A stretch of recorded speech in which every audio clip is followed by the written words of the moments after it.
Very good morning बच्चों। कैसे हैं आप सभी लोग? आई होप बहुत अच्छे होंगे। आज हम लोग अपने उसी टॉपिक को और भी आगे बढ़ाते हुए चलते हैं। तो सबसे पहले आपको ये फ्लैग दिख रहा होगा, कंट्री का नेम आपको याद होगा। इसको मुझे और ऊंचाइयों तक ले जाना है। जितनी हाइट तक इसको ले जाना है, हमें अपने टारगेट भी उतने हाई बनाने पड़ेंगे। वहाँ तक मुझे पहुँचना पड़ेगा। क्लियर है ना? तो इसलिए कंसंट्रेशन बिल्कुल स्ट्रेट लाइन में रखना है और हम वहाँ तक पहुँच भी सकते हैं। चलिए स्टार्ट करते हैं। ब्रेकफास्ट नहीं किया है तो सामने रख लीजिए, ज़्यादा भूख लगती है तो सब कुछ साथ रख लीजिए टेबल पर, कॉपी पेन सारा कुछ निकाल लीजिए और हम लोग आगे स्टार्ट करके चलते हैं। आज हम लोगों का टॉपिक जो स्टार्ट होगा वो SN2 रिएक्शन होगा। कौन सा होगा? SN2 रिएक्शन होगी, उस पर हम लोग स्टार्ट करके चलते हैं। चलिए let's start. SN2 reaction. What is SN2 reaction? SN2 reaction की प्रॉपर्टीज क्या होती हैं, पहले हम उन पर बात करते हैं। मैंने आपको SN1 इतना अच्छे से बताया कि आपको उससे बेहतर और उससे ज़्यादा कहीं मिलेगा नहीं, कहीं नहीं मिलेगा। क्वेश्चन कैसा भी आ जाए, उन पॉइंट को अगर आप याद रखेंगे तो कभी भी आपसे कोई भी क्वेश्चन भी आपसे मिस नहीं होगा, कभी नहीं होगा। यहाँ तक क्लियर है ना? चलिए SN2 रिएक्शन में बात करते हैं कि SN2 वर्क कैसे करती है, हम SN2 को एक्सप्लेन कैसे करेंगे। चलिए इसके भी कई सारे पॉइंट हैं, सभी को वन बाय वन आपको दे करके चलेंगे। फर्स्ट पॉइंट की बात करते हैं। SN2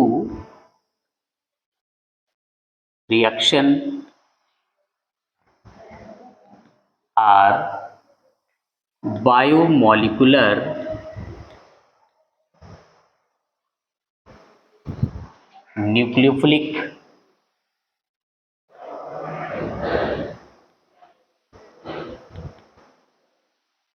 substitution reaction. ये बायोमोलिकुलर न्यूक्लियोफिलिक सब्स्टिट्यूशन रिएक्शन होती है।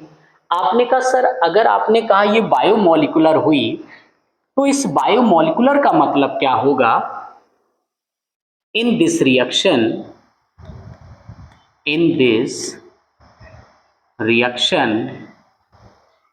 Both alkyl halide and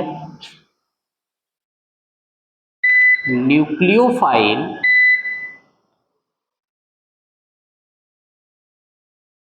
present। इस रिएक्शन में जब भी वर्क होता है तो आपका एल्काइल हैलाइड भी आएगा और न्यूक्लियोफाइल भी प्रेजेंट होगा। देन आपने ये कहा कि जैसे इस रिएक्शन में इन दोनों की बात किए तो इसका एक जनरल फॉर्मेशन क्या होगा। तो जनरल फॉर्मेशन की जब हम आपसे बात किए, आपने कहा सर न्यूक्लियोफाइल होगा, ये रिएक्शन एल्काइल हैलाइड से करेगा।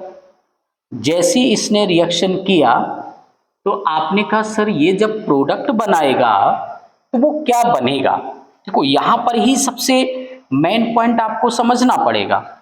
ये न्यूक्लियोफाइल होता है और न्यूक्लियोफाइल आकर के यहाँ पर अटैक करेगा, इसको यहाँ से बाहर निकालता है। इतना क्लियर है? अब देखना इस रिएक्शन को मैं रिप्रेजेंट कैसे करूंगा। ये जो न्यूक्लियोफाइल होता है ये कैसा होता है? स्ट्रॉन्ग न्यूक्लियोफाइल होता है। कैसा होता है? स्ट्रॉन्ग होता है। ये जैसे ही अटैक करेगा, और अटैक कैसे करता है? Attack back side. किधर करेगा? बैक साइड में अटैक करेगा। तो जैसे बैक साइड में अटैक किया, इधर से ये बॉन्ड बनाता चला जाएगा, एक्स का लूज होता चला जाएगा, वो बाहर होगा। देखिए जब ये यहां से जाएगा और इस पर अटैक करेगा तो न्यूक्लियोफाइल इसके साथ बॉन्ड बनाएगा। न्यूक्लियोफाइल R के साथ बॉन्ड बना रहा है और ये जो बॉन्ड X के साथ है ये वीक बॉन्ड होता चला जाएगा और यहां से बॉन्ड ये रिलीज होता चला जाता है और एक टाइम के बाद वहां से अलग हो जाता है। इतना क्लियर हुआ? ये फॉर्मेशन होता है किसका? SN2 रिएक्शन का। अभी हम ये सारे पॉइंट आपको मेंशन करके देंगे।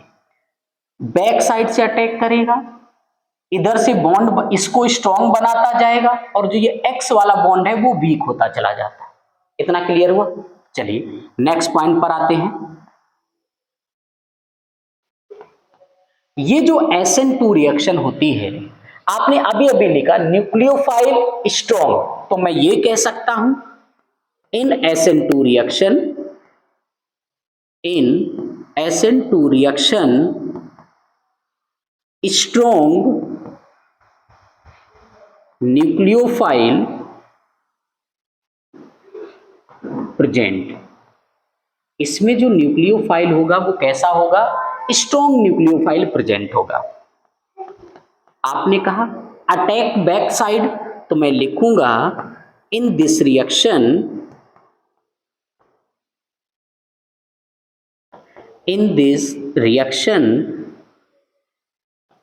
Nucleophile attack back side. इस रिएक्शन में जो न्यूक्लियोफाइल अटैक होगा वो किस साइड से अटैक होगा? बैक साइड से अटैक होगा। यहां तक क्लियर है ना? चलिए कुछ और भी पॉइंट, अभी बहुत सारे पॉइंट हैं इसमें।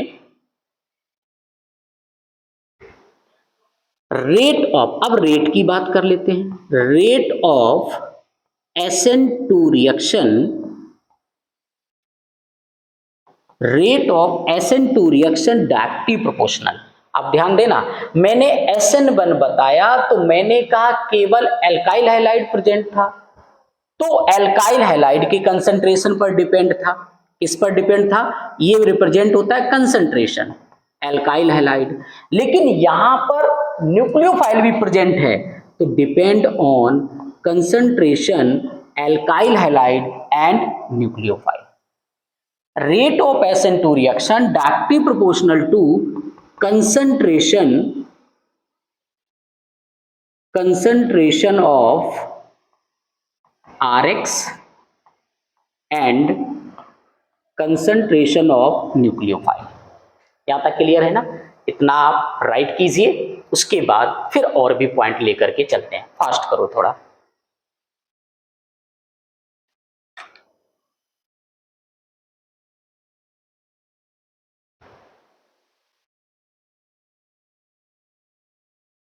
हो गया? चलिए नेक्स्ट पॉइंट पर आते हैं। आपने कहा सर इसने रेट की बात कर ली, अब इसी रेट के बाद आप ये कहते हैं सर जैसे रेट हुआ अब इसमें कितने स्टेप की रिएक्शन होगी? दिस रिएक्शन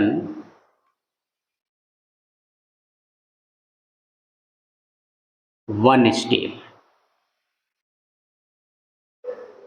स्टेप, और अगर ये वन स्टेप होगी तो ये फास्ट होगी।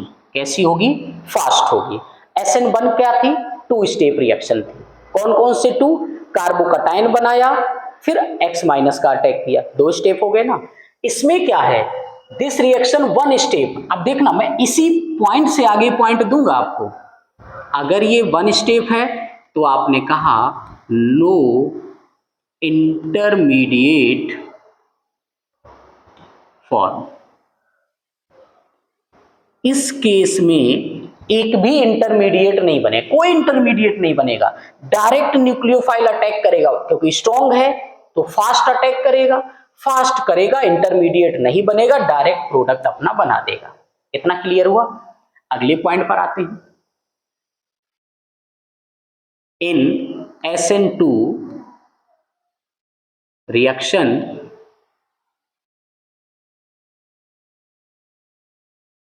in SN2 reaction carbon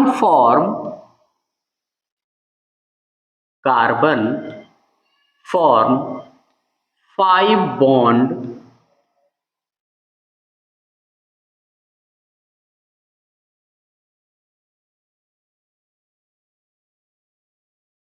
simultaneously. ये कार्बन जो होगा 5 बॉन्ड बनाएगा, साइमल्टेनियसली बनाएगा इन ट्रांजिशन स्टेट। कौन से स्टेट में? इन ट्रांजिशन स्टेट। ये 5 बॉन्ड बनाएगा। देखिए कंफ्यूजन आपके पास आए, माइंड में आएगी कि कार्बन तो टेट्रावैलेंसी होता है, 4 बॉन्ड बनाता है, आपने तो कह दिया सर 5 बॉन्ड बनाएगा। उसको भी अभी आपको रिप्रेजेंट करके देंगे कैसे 5 बॉन्ड बनाएगा ये। बट 5 आपको पता है कार्बन 5 बॉन्ड नहीं बनाता है, लेकिन उस टाइम के लिए जो ट्रांजिशन स्टेट में होगा तब ये 5 बॉन्ड आपको शो होंगे। मैं आपको डायरेक्ट रिप्रेजेंट करके दूंगा कैसे 5 बॉन्ड वहां पर आपको शो हो रहे हैं। क्लियर है ना? चलिए अब इसी को फिर से 1 बाय 1 हम लोग लेते हैं। जैसे मैंने कहा ये 5 बॉन्ड बनाएगा, तो आपने न्यूक्लियोफाइल की बात की कि हाँ ये स्ट्रॉन्ग न्यूक्लियोफाइल लेगा। अब इन SN2 रिएक्शन, इन SN2 रिएक्शन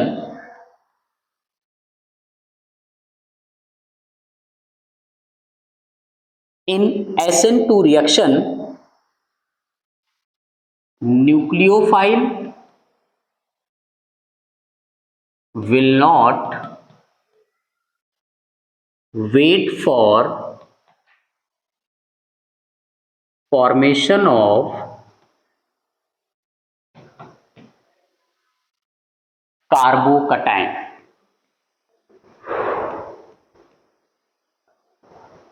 मैंने क्या बताया?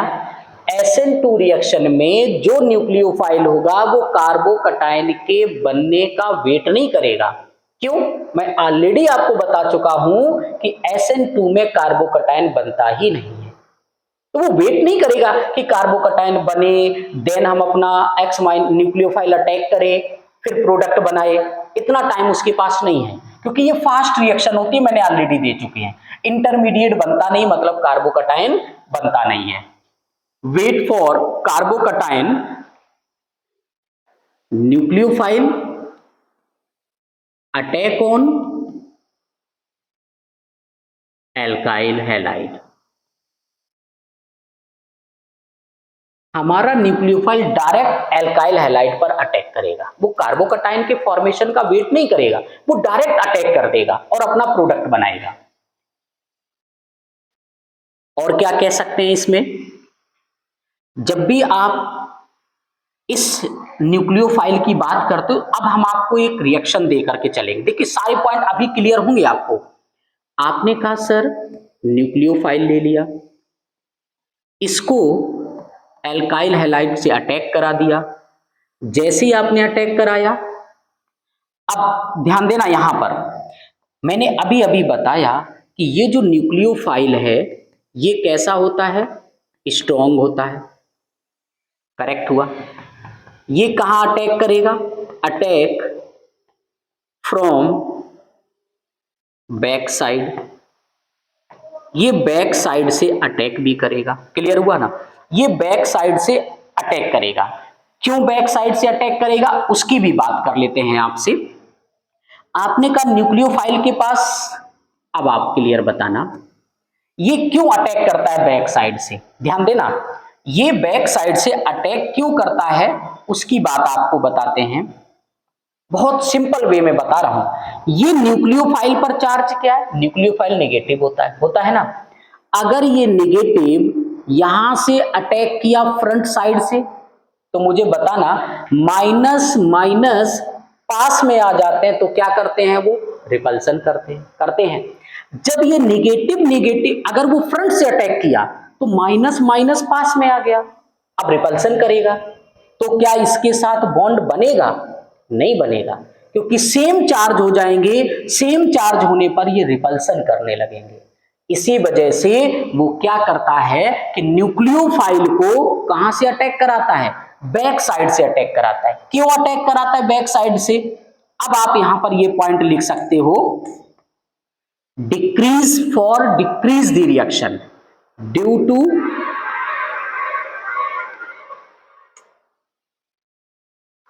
decrease the repulsion. ये रिपल्सन को कम करने के लिए बैक साइड से अटैक करता है। क्यों बैक साइड से अटैक करता है? डिक्रीज द रिपल्सन को कम करने के लिए ये बैक साइड से अटैक किया। ये क्लियर समझ में आया कि वो बैक साइड से अटैक क्यों करता है? उसका आपको आंसर दिया, ड्यू टू डिक्रीज ऑफ या फॉर डिक्रीज ऑफ रिपल्सन को कम करने के लिए बैक साइड से अटैक किया। जैसे इसने बैक साइड से अटैक किया, अब आपने कहा सर देखना, यहां से ये न्यूक्लियोफाइल आया, आने के बाद अब यहां पर उसको आर मिला, आर मैं आर ही फॉर्मेशन देता हूं, उसको आर मिला, आर के साथ आर मींस एल्काइल ग्रुप होगा CH3। ये जो बॉन्ड बना, ये बॉन्ड इसके साथ बैक साइड से अटैक होने के बाद स्ट्रॉन्ग बॉन्ड बनता है और ये न्यूक्लियोफाइल के अटैक का हमें एक प्रोसेस उसने दे दिया, एक्स को रिलीज कर दिया। यहां तक क्लियर हुआ? यहां पर मैंने बताया कि वो अटैक करता कैसे है बैक साइड से, उस पार्ट की मैंने आपसे बात की। इसी के बाद आपने कहा सर ये जो प्रोडक्ट बना उसको हम क्या बोलते हैं? Inverted attack. इसको ये भी कहा जाता है कि ये इन्वर्टेड अटैक करता है, उल्टा अटैक करता है। यहां तक क्लियर है ना? अब एक पॉइंट और इसी में देते हैं, इस रिएक्शन पर बेस्ड होगा आपका पॉइंट अगला। इन SN2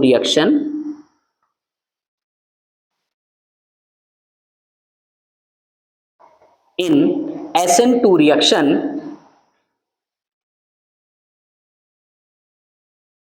nucleophile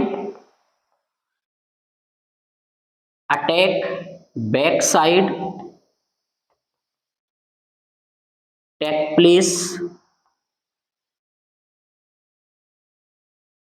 place so it is called। अब ध्यान देना, ये बैक साइड से अटैक करता है, इसीलिए हम इसको कहते क्या है? Umbrella inversion. इसी को हम क्या कहते हैं? अम्ब्रेला इन्वर्जन बोला जाता है, अम्ब्रेला इन्वर्जन बोला जाता है, या इसको वाइल्ड इन्वर्जन कहते हैं। अम्ब्रेला इन्वर्जन या इसको वाइल्ड इन्वर्जन कहते हैं। इसीलिए मैंने बोला इन्वर्टेड अटैक करता है, बैक से उल्टा अटैक करता है, तो उसमें due to back side attack of nucleophile it is called umbrella inversion या वाइल्ड इन्वर्जन। इसको हम क्या कहते हैं? या अम्ब्रेला इन्वर्जन बोलो या वाइल्ड इन्वर्जन बोलो। अब क्लियर है ना? राइट कर लो, फिर नेक्स्ट स्क्रीन पर चलते हैं।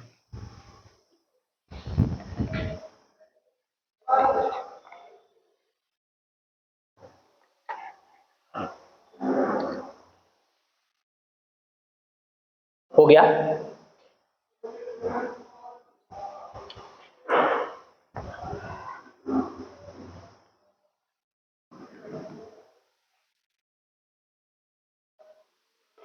In SN2 reaction,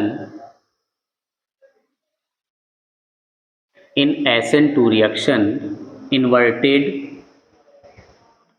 product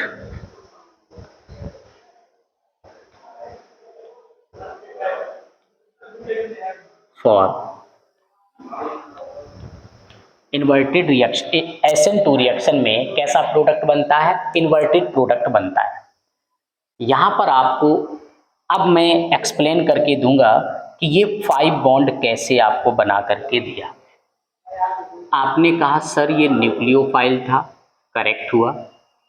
इसने जैसी रिएक्शन कराया, आप यहां पर कोई मिथाइल ग्रुप ले लो।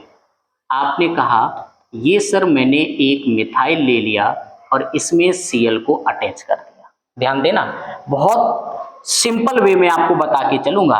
कहीं पर अगर आपको एक भी पॉइंट ऐसा लगे कि सर ये नहीं समझ में आया, तुरंत आप उसको बताइएगा। मैंने यहीं पर कहा ये नेगेटिव होता है, ये माइनस हुआ और ये डेल्टा प्लस हुआ। इतना क्लियर हुआ? आपने कहा न्यूक्लियोफाइल बैक साइड से अटैक करेगा। जैसे न्यूक्लियोफाइल बैक साइड से अटैक किया, क्यों? क्योंकि ये न्यूक्लियोफाइल कैसा होता है? स्ट्रॉन्ग होता है। कैसा होता है? स्ट्रॉन्ग होता है। और ये बैक साइड से क्यों अटैक किया? Decrease repulsion. क्या कम करना है उसको? Decrease repulsion. इसको रिपल्सन को कम करना है। रिपल्सन को कम करने के लिए बैक साइड से अटैक किया। अब देखना, ये न्यूक्लियोफाइल आया, न्यूक्लियोफाइल इसके साथ बॉन्ड बनाने के लिए तैयार हुआ। ठीक है, हाइड्रोजन हाइड्रोजन हाइड्रोजन, और यहां पर ये Cl आया।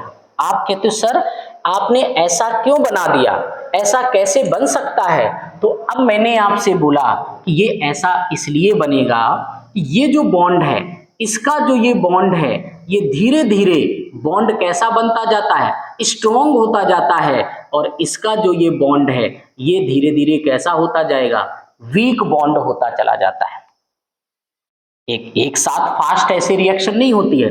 ये जो बॉन्ड है, ये जो बॉन्ड है, formation of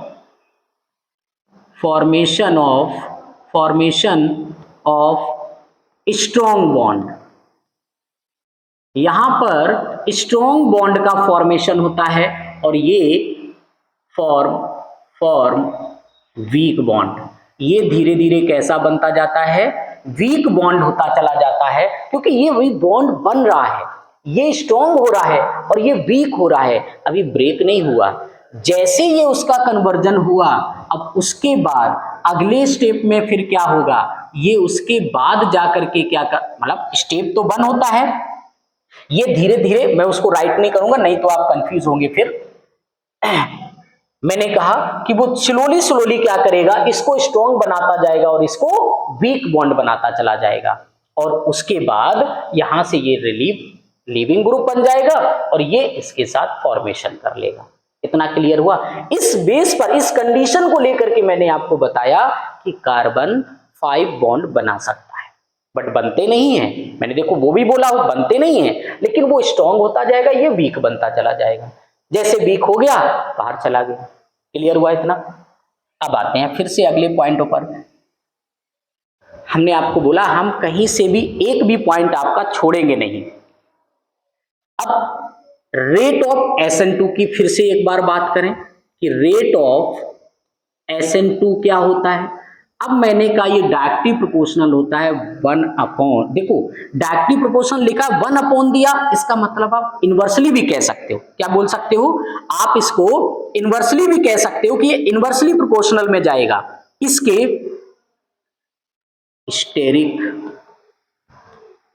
steric crowding carbon. इसका मतलब समझते हो आप? स्टेरिक क्राउडिंग कार्बन, इसका मतलब बल्की ग्रुप। इसका मतलब क्या होता है? बल्की ग्रुप। मैं अगर लिखना चाहूं तो मैं आपको ऐसे भी राइट करके दे सकता हूं। इस स्टेरिक क्राउडिंग का मतलब क्या हुआ? आप बोलोगे मोर एल्काइल ग्रुप, मोर एल्काइल ग्रुप रेट डिक्रीजेस, और मोर एल्काइल ग्रुप का मतलब होता है बल्की ग्रुप। क्या बोलते हैं इसको? बल्की ग्रुप बोलते हैं। एल्काइल ग्रुप बढ़ता चला गया मतलब बल्की ग्रुप होता गया। वहां जितना एल्काइल ग्रुप बढ़ता गया, रेट उतना ही डिक्रीज होता गया। इनवर्सली हुआ ना, उल्टा हुआ ना। मैंने उसी को बोला है स्टेरिक, आपने पढ़ा होगा ना, एक स्टेरिक हिंड्रेंस। इसका मतलब बल्कि ग्रुप का बढ़ते चले जाना, इंक्रीज होता चले जाना। जितना स्टेरिक हिंड्रेंस या crowding of carbon, crowding means होता है भीड़ बढ़ती जाना, कार्बन का बढ़ता चला जाना, जितना कार्बन बढ़ता जाएगा उतना ही रेट कम होता चला जाएगा, क्योंकि इनवर्सली प्रोपोर्शनल है। क्लियर है ना इतना? अब आते हैं फिर और भी कुछ पॉइंट्स हैं अभी आपके लिए। अब SN1 SN2 रेट डिग्री पर बात कर लें। SN2 जो रेट होता है ये 1 डिग्री RX सबसे ज्यादा होगा, 2 डिग्री 2 डिग्री RX, और सबसे कम आपका जो आएगा वो आपका आएगा 3 degree RX, reverse of SN1। SN1 का ठीक रिवर्स होता है। एक केस और इसी में बात कर लो कि वो SN1 और SN2 का सेम होता है, कब कि RI सबसे ज्यादा होगा, फिर RBr होगा, फिर RCl होगा, और फिर RF में आएगा। इतना समझना, ये पॉइंट आपको याद रखने पड़ेंगे, इनमें आपको कंफ्यूज नहीं होना है। तो जो ये मेन पॉइंट मैंने आपको दिए इसमें आपको कंफ्यूज नहीं होके चलना है। एक तो ये रेट आपको याद रखना है, ये रेट आना चाहिए, और दूसरा आपको यहाँ का ये रेट आना चाहिए। इन रेट में जब हम बात करेंगे तो इनमें इसी तरीके से सारे फॉर्मेशन आपको मिलेंगे, डायरेक्ट आंसर इन्हीं से आप दे सकते हैं। क्लियर है ना? कुछ और भी पार्ट लेते हैं अभी। आपने कहा कि सर कि सॉल्वेंट, अब बात कर लेते हैं SN2 सॉल्वेंट क्या होगा। SN1 में पोलर सॉल्वेंट था, लेकिन SN2 में जब हम सॉल्वेंट की बात करेंगे तो इसमें पोलर एप्रोटिक सॉल्वेंट होता है, पोलर एप्रोटिक सॉल्वेंट यहां पर काम करता है। इतना क्लियर हुआ? वहां पर प्रोटिक था, यहां पर एप्रोटिक सॉल्वेंट आएगा। वन पार्ट और भी आपको इसी में देते हैं, order of SN1, order of SN2 reaction. अब SN2 रिएक्शन का ऑर्डर क्या होगा? मैंने आपको बताया था कि जो हम ऑर्डर की बात करते हैं, बहुत एक्सप्लेनेशन में आपको हम केमिकल काइनेटिक्स में पढ़ाएंगे कि ऑर्डर कैसे निकालते हैं। SN1 में फर्स्ट ऑर्डर होता है, जब हम SN2 रिएक्शन की बात करते हैं तो इसका जो ऑर्डर होता है वो कौन सा ऑर्डर होता है? सेकेंड ऑर्डर होता है। यहां तक क्लियर है ना? इसको आप राइट कर लो। वन स्लाइड और भी है, उसमें भी यही सारे पार्ट आपको एक्सप्लेन करते हैं। एक बार इसको राइट करो, फिर चलते हैं अगली स्लाइड पर।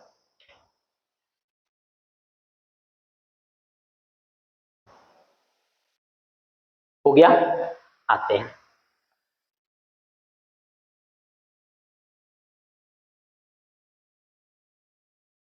इन SN2 reaction, in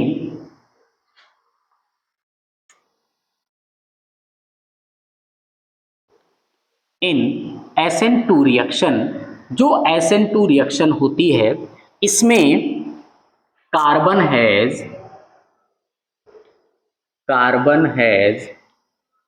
anionic, carbon has anionic structure.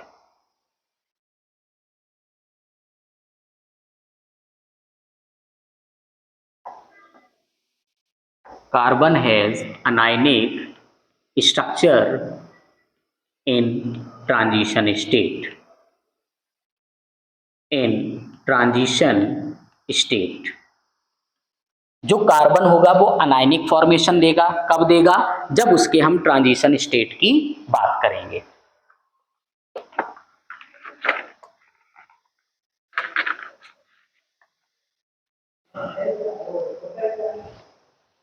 हो गया?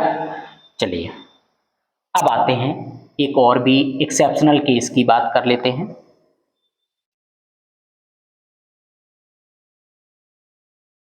सम compound does not give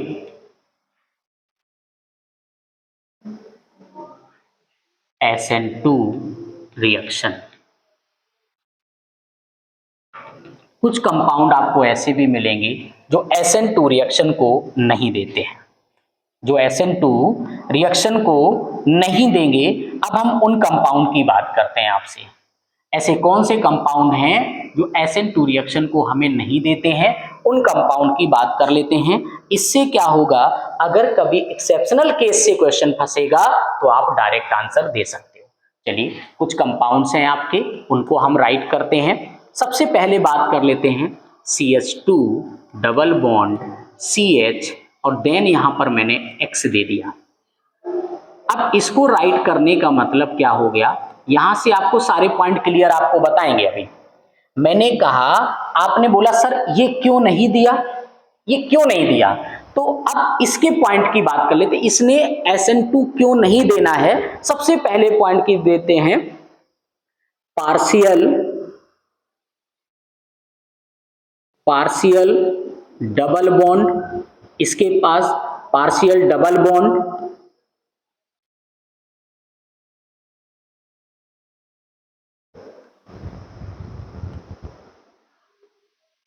partial double bond character,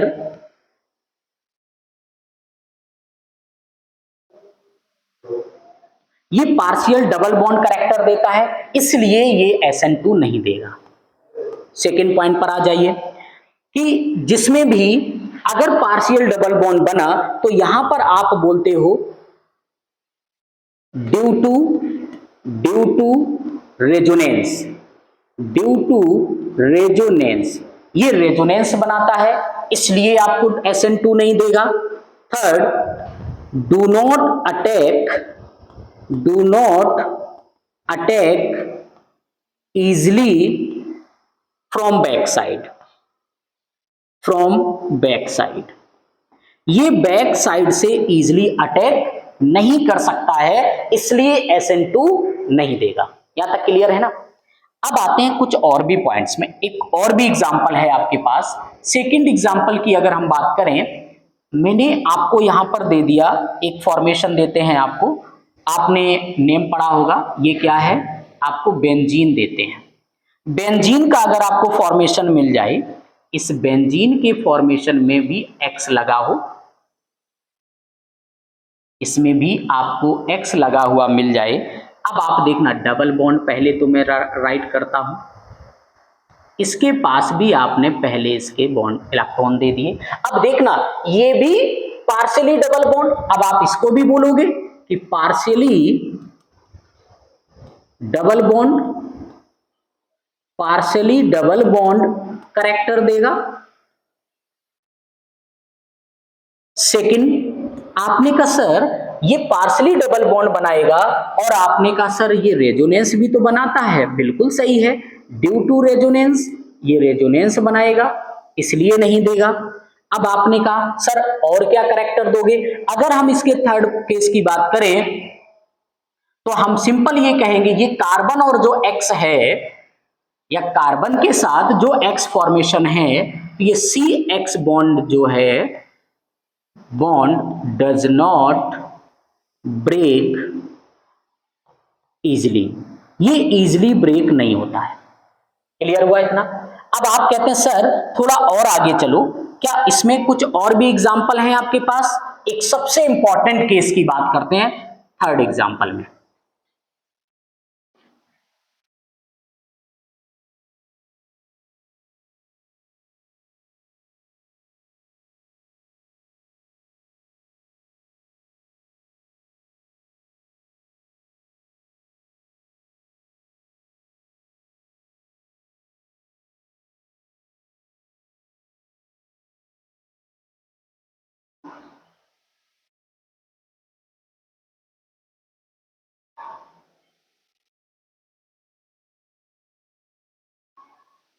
चलिए ऐसे ही बनाते हैं।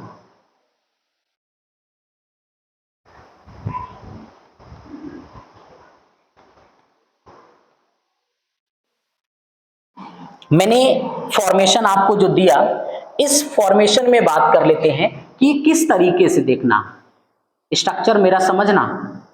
ऐसे स्ट्रक्चर आपको मिलेंगे जब आपको आंसर देने होंगे, बिल्कुल सेम इसी टाइप में चलेगा।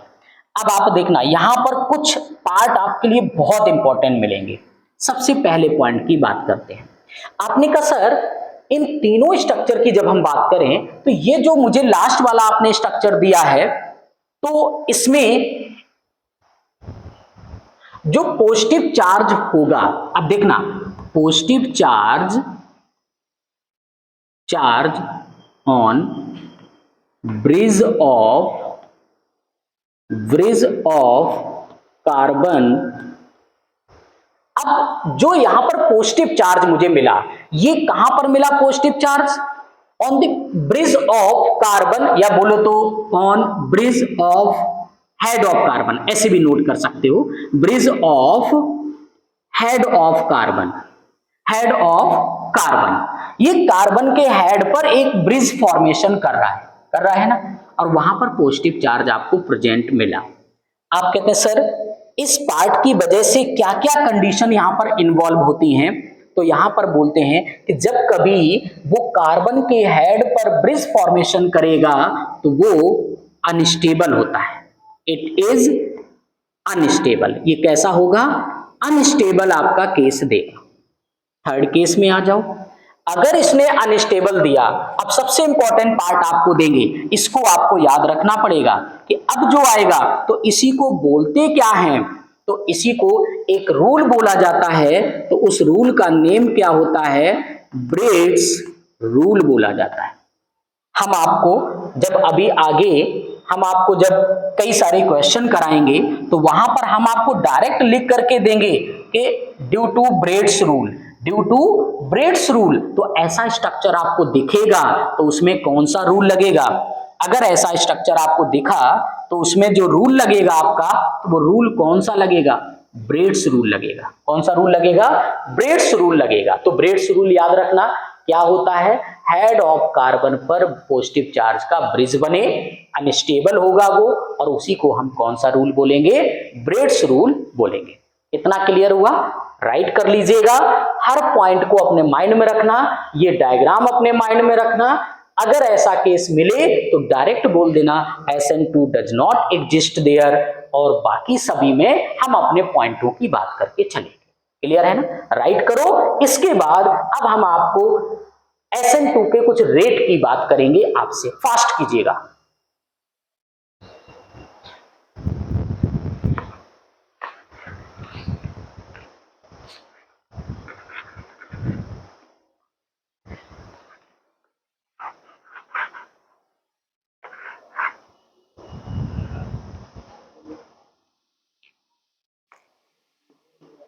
हो गया? चलिए अब आते हैं कुछ प्रैक्टिस की बात कर लेते हैं इसी में आपसे। ये है rate of SN2 reaction. SN2 reaction के रेट की बात करते हैं। मैंने आपको पहला एक आपको स्ट्रक्चर आपको दे रखा है मैंने। इस पहले वाले पार्ट में अब मुझे आप बताना किस तरीके से हम रेट इसका आइडेंटिफाई करेंगे। याद रखना मैंने आपको बताया बल्कि ग्रुप बढ़ता जाएगा, क्राउड ऑफ कार्बन बढ़ता जाएगा, रेट कम होता जाएगा। मुझे बताना सबसे ज्यादा क्राउड किसके पास है? डी के पास सबसे ज्यादा कार्बन है तो इसका रेट बहुत कम होगा। सबसे कम कार्बन किसके पास है? ए के पास, तो इसका रेट सबसे ज्यादा होगा। तो आपने कहा सर रेट जो होगा ए का सबसे ज्यादा होगा, फिर इसमें 1 कार्बन, इसमें 2 कार्बन आ गए तो अब बी का होगा, इसमें 3 कार्बन आ गए अब सी का होगा, उसमें बहुत सारे 4 कार्बन आ गए अब डी का होगा। तो इसका रेट क्या हो गया? A greater than B greater than C greater than D. Clear है? इसमें आप मुझे बताओ इसमें क्या बोलोगे आप? अब जैसे इस केस की बात करें, अब इसमें अगर हम आपसे बात पूछें तो आप कहोगे आप सिंपल, आपको एक चीज दिख रही है। वो क्या दिख रही है? आपके तो सर अभी अभी मैंने डबल बॉन्ड का केस पढ़ा था ना। तो जब डबल बॉन्ड का केस पढ़ा, इस हेलोजन के पास में डबल बॉन्ड है, इससे बहुत दूर डबल बॉन्ड है, तो आप यहां बोलते हो नियरेस्ट डबल बॉन्ड। यहां पर डबल बॉन्ड बहुत पास में है, बहुत पास में है। अगर इसका डबल बॉन्ड आपको पास में मिला तो आप सिंपल ये बात कहते हो कि सर अगर डबल बॉन्ड पास में हो गया तो आप जितने भी फॉर्मेशन ये देता जाएगा तो हाई रेट का फॉर्मेशन बनाएगा तो ए नंबर ग्रेटर होगा देन बी, ये इसका रेट आएगा। इसका डबल बॉन्ड दूर है बोले तो as compare to a number से दूर डबल बॉन्ड है, तो ये आपको रेट कम दे देगा, ये रेट आपको ज्यादा फॉर्मेशन। क्लियर हुआ इतना? चलिए कुछ क्वेश्चन और भी हैं अभी आपके लिए, इसको आप सॉल्व करेंगे। 3 क्वेश्चन मैंने और भी आपको दिए हैं, इनको आप सॉल्व करेंगे। 30 सेकेंड आपके पास हैं, 10 सेकेंड में तीनों क्वेश्चन को आप सॉल्व करना, फास्ट कीजिएगा। 10 सेकेंड आपके पास हैं, उसके बाद फर्स्ट 3rd नंबर को मैं सॉल्व करता हूं।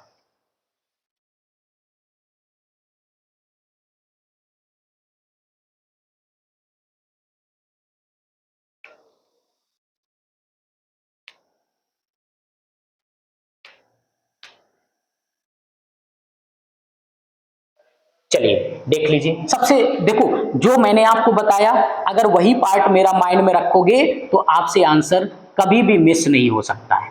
क्लियर है?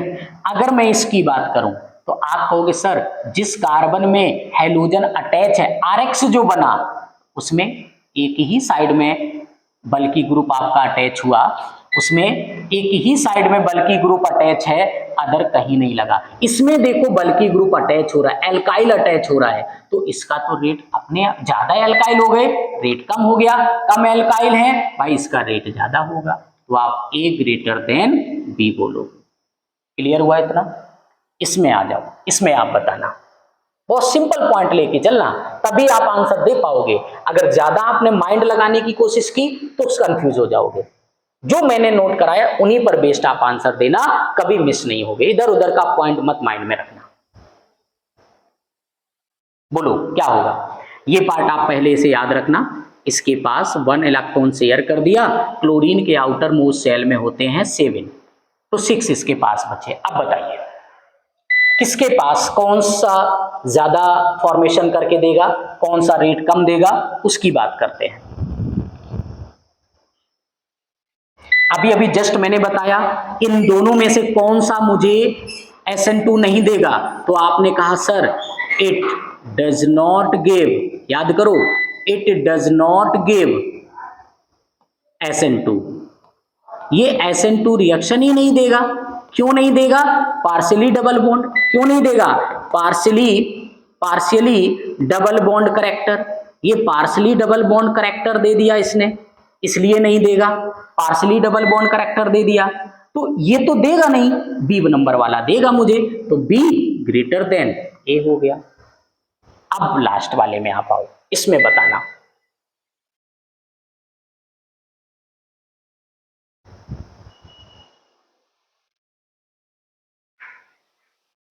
बोलो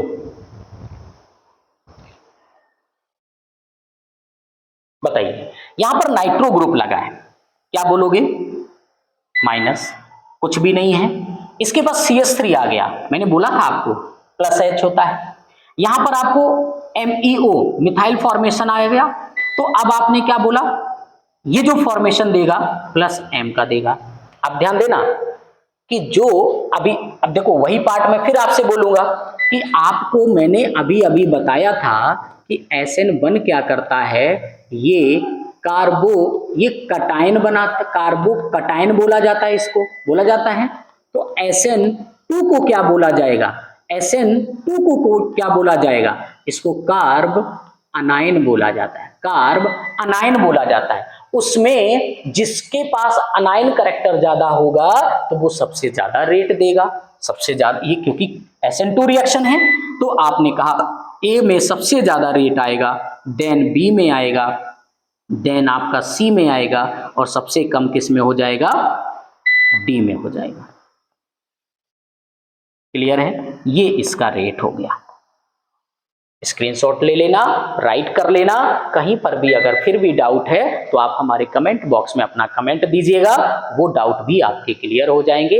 अगर फिर भी आपको प्रॉब्लम रहती है तो आपको मैंने ऑलरेडी बता रखा है कि जब भी आपको फिर भी अगर प्रॉब्लम हो तो आप क्या करेंगे, 9450411409 इस नंबर पर आप हमें पर्सनल विंडो पर अपना सजेस्ट कर सकते हैं। कोई डाउट है आप इस पर भेज सकते हैं, आपको तुरंत उसका विदिन 10 मिनट में आपको उसका आंसर आपको मिलेगा। क्लियर हुआ इतना? और आप लोग अपने फ्रेंड सर्किल में सभी को इस चैनल को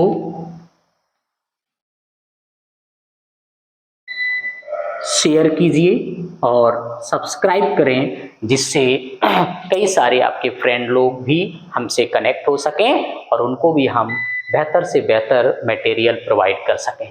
@देव क्लासेस 4243 हर दिन रेगुलर आपको लेक्चर प्रोवाइड होते हैं, सारे सीरियल से लेक्चर मिलेंगे, हर टॉपिक को बहुत डीपली लेकर के आप चले चलेंगे, पूरा फुल एक्सप्लेनेशन के साथ आपको देते हैं कि आप घर में बैठकर नोट्स बना सकते हैं और अपना जो आगे के आपके एम है, जो टारगेट है, जो एग्जाम है आपके, वो प्रॉपर वे में आप उनको कंप्लीट कर सकते हो। कहीं पर आपको एक बार भी ये सोचने का मौका नहीं मिलेगा कि मैं देव क्लासेस के साथ में जुड़ा तो मुझे कहीं ना कहीं से मेरा टाइम वेस्ट हुआ, ये हुआ। आपको हर लेक्चर के बाद जो हमारी सीट आएगी उस सीट से आप ये समझ सकते हो कि नहीं, प्रीवियस ईयर में जो 10 to 15 ईयर्स भी क्वेश्चन आए वो भी हमारे इसी नोट्स पर बेस्ड आपको मिलेंगे। क्लियर हुआ इतना? तो आप लोग हंसते रहें, मुस्कुराते रहें, लेकिन पढ़ते रहें। कोई डाउट होता है तो आप इस पर हमें कांटेक्ट करें और आपको सारे डाउट आपसे क्लियर होंगे। Thank you, have a nice day. मिलते हैं नेक्स्ट वीडियो।